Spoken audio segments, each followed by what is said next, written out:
ताज़ा तरीन वीडियोस के लिए चैनल को सब्सक्राइब करके बेल आइकन और ऑल नोटिफिकेशन पर क्लिक करें ताकि आपको मिले हर अपडेट सबसे पहले।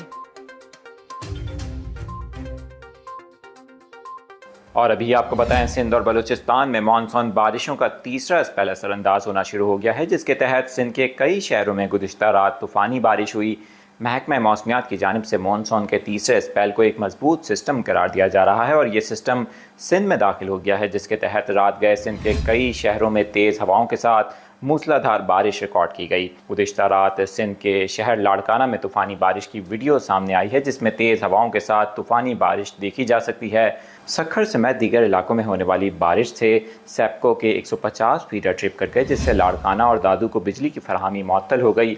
दूसरी जानिब बलूचिस्तान के इलाके नसीराबाद, जाफराबाद और डेरा बुगटी में मूसलाधार बारिश से नदी नालों में तुगयानी का खदशा है।